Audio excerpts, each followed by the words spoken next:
Hello, welcome back to my channel.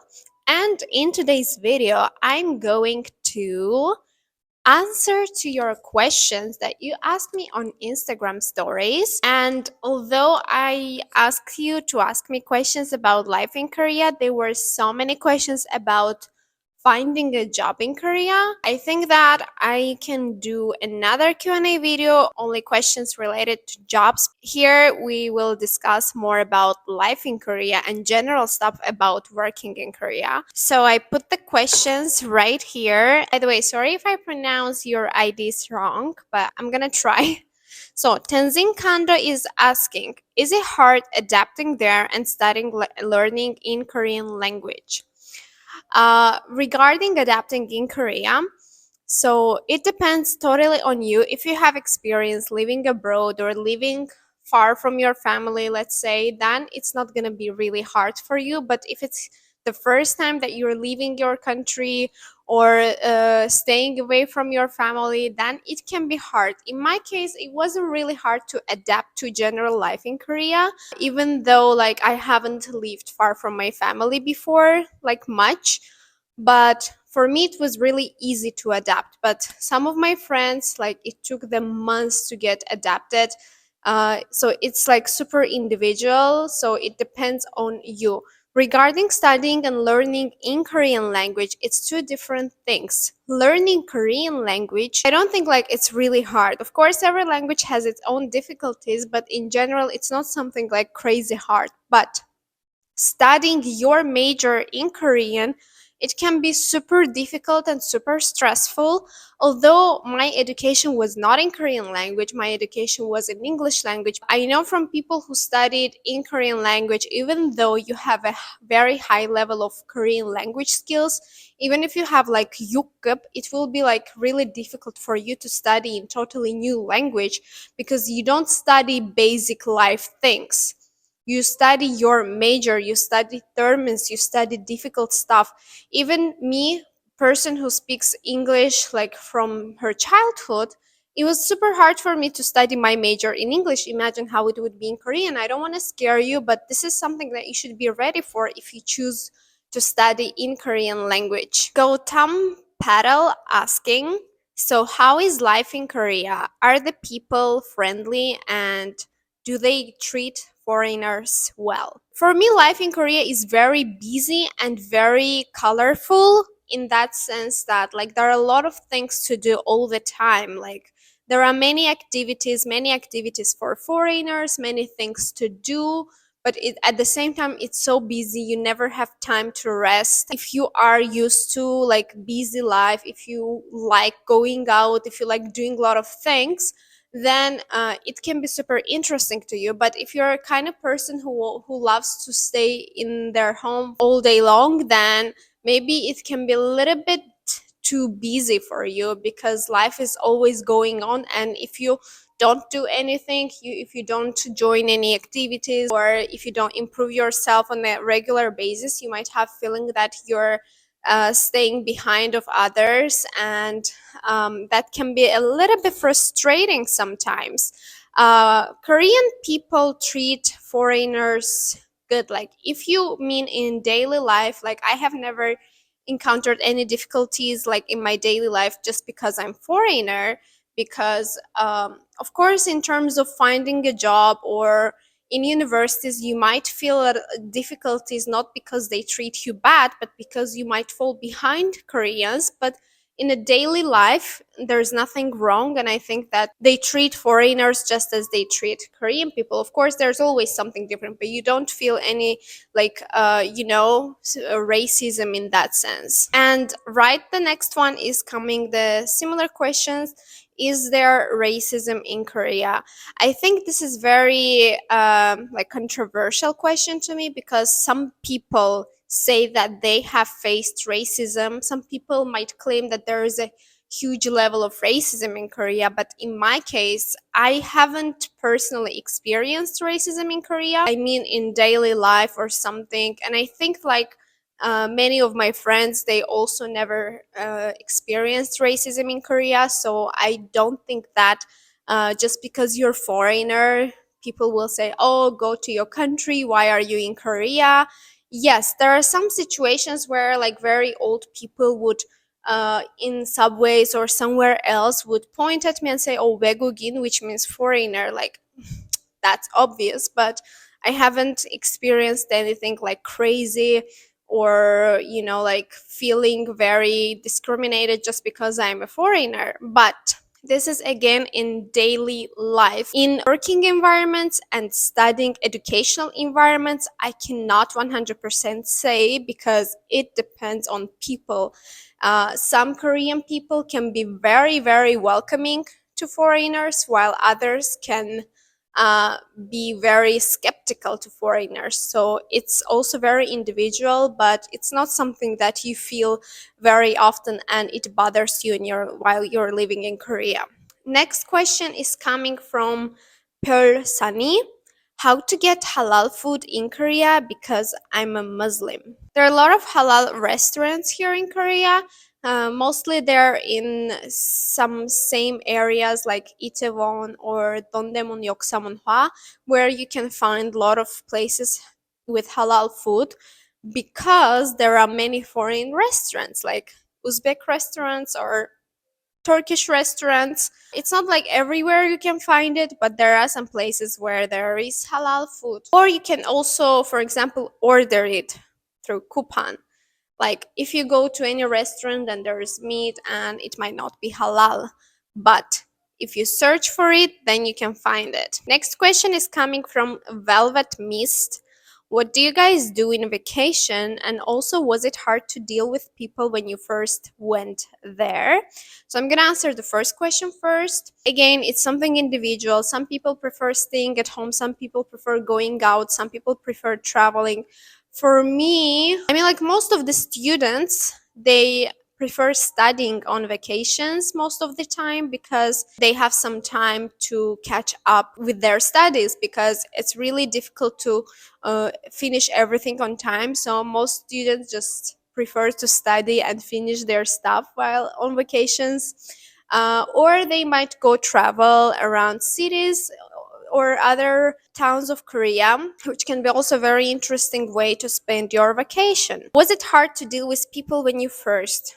Mm, I wouldn't say that it was hard to deal with people. It was a little bit difficult to, integrate to Korean society because everyone has different, like expectations of you, and at first you don't know where, what to do, what is what for. For example, when I first came to Korea, the nunchi thing was a big deal for me because people wouldn't like just explain to you something or tell to you to do something. They would expect that you understand everything naturally, that you would have that nunchi that they talk about. At first you don't know, like if someone didn't tell me about this, and how would I know? But you have to know, like this nunchi thing is like was really complicated for me at first, but then you integrate to society as time passes and everything becomes like natural. Is there any discount for public facilities in Korea for international students?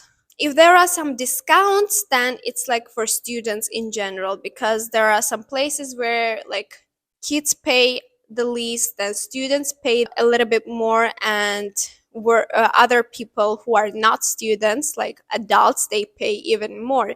So if there are some student discounts, as far as I know, it's not specifically for international students, but for all students.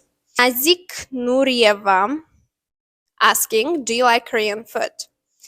Korean food encompasses so many different things that I cannot generally say yes I do or no I don't. There are like dishes that I really really love, I'm obsessed with, and there are dishes that I can never eat in my life. So it depends. For example, like top 5 Korean food would be um, 알밥, 찜닭, 닭갈비, 닭곰탕, and 참치kimbap. These are like my top 5. Also, there are some other food that I like, but also there are dishes that I could never eat. It's like, for example, sundae, or like pork food, or I don't know, like I'm not a like meat eater. I'm not a vegan. I'm not a vegetarian. I like chicken. I like fish, but I don't like pork. I don't like beef, and I don't like, like bulgogi and yangogi stuff. So there are a lot of dishes that I don't eat, but at the same time, there are a lot of dishes that I really love. Is it hard to find vegan food in Korea? Is it really difficult to live there if you're vegetarian? I'm vegan if I reach Korea. Can I get easily vegan food anywhere except Seoul? As I said, I'm not vegetarian, I'm not vegan. That's why my answer may not be like 100% accurate, but as I mentioned before, I don't really like meat except chicken and some kinds of fish. You can find food in Seoul, you can easily find food that doesn't have any meat inside, like, and vegan food, like, it can be easily found, but it might be a little bit annoying because you will find like couple of places around your place that has vegan food, and you'll eat that every single day because you don't have many options. This is like what I felt, because I would just go to same places all the time, and sometimes it can be annoying. But if you like cooking, if you have time to cook, then it can be a lot easier for you. For me, like at first when I just came to Korea, I would cook a lot, but then now I stopped having much time, so I mostly eat outside. In Seoul you can find, but outside Seoul I don't really know, because even though I traveled to many places in Korea, like outside Seoul, I haven't stayed there for long, so I cannot say if there's vegan food easily found. How much money can a person survive in a month in Korea? This is also individual thing. It depends on how much you spend a month, but I would say around 1 million Korean won. This is like the minimum, uh, considering like how much money you have to pay for your rent, your food and stuff. Why I say this exact amount? Because when I first came to Korea, I would live on my scholarship, which was 1 million Korean won, and that would be enough for me. Shristi Kumar is asking, is the language program worth it? Can we get full scholarship after language program? Yes, and yes. Language program, I think it's very good thing. If you don't speak Korean, then it's the best way to come to Korea, because this is how you can put your first step into life in Korea, by learning the language, because if you don't learn Korean language, life for you will be difficult. Also, yes, absolutely, you can get full scholarship after language program if you apply for Global Korea Scholarship or any other fully funded scholarship in Korea after you complete your language program. And I think it will be easier for you to get the scholarship with the language program rather than without.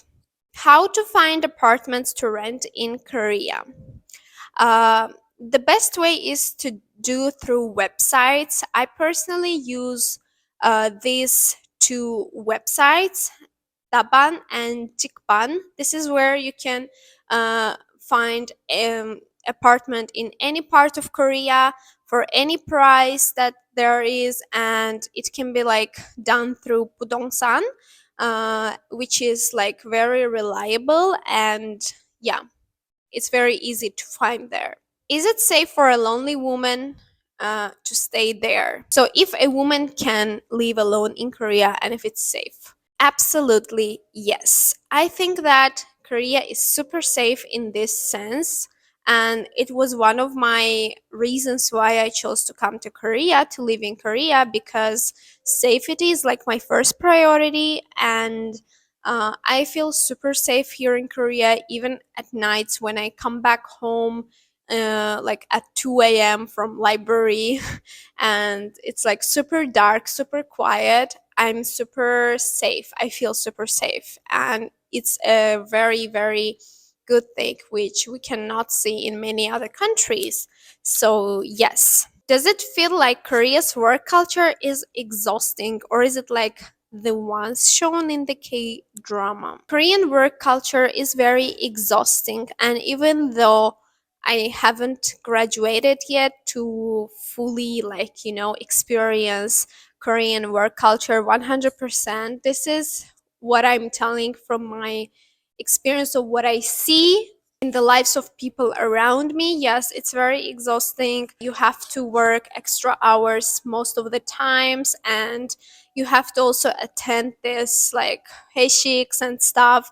It can be exhausting, but I think still it depends on the company that you're working for. Exhausting culture is mostly related to Korean companies that work with Korean people, but there are also several like foreign organizations that I know, or Korean companies that work with foreigners. They have more less exhausting culture, I would say. So next question coming from Asiso Amu: is Korean language tough? I would say that Korean language is not as difficult as many people think, but it has its tough parts, such as very similar words. And what I mean is like words that sound almost similar. And also, there are a lot of grammatical constructions that you need to know, and like a lot of grammatical constructions for one meaning. Like reasoning has like, I don't know, 10 grammatical constructions. So it can be a little bit annoying that you have to learn a lot of things, but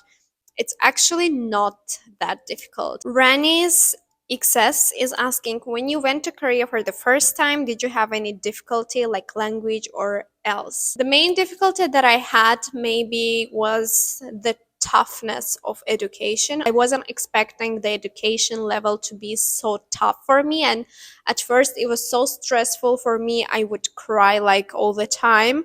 And also I had difficulty with adapting to Korean food, although uh, I really liked Korean food. It was difficult for me to totally stop eating what I used to eat for like years, and then I start eating totally other food, which was also a little bit difficult. In terms of language, there were no like really big difficulties because I had like level 5 of Korean language before coming to Korea, and I already knew how to use Korean language. But also there was like a difficulty in that sense that Korean language spoken in Korea and Korean language that you learn from books, it's a little bit different, and there are a lot of stuff that I learned that is not being used at all, and there are a lot of stuff that I haven't learned from books but is being used in daily life in Korea. So at first these were the difficulties, but again, this is only temporary difficulties and you get used to it. So guys, these were all the questions for today's video, but this is not my last Q&A video, so I will be still doing. If you have any questions, you can ask me in the comment section of this video, and also don't forget to follow my Instagram account. I will be waiting for you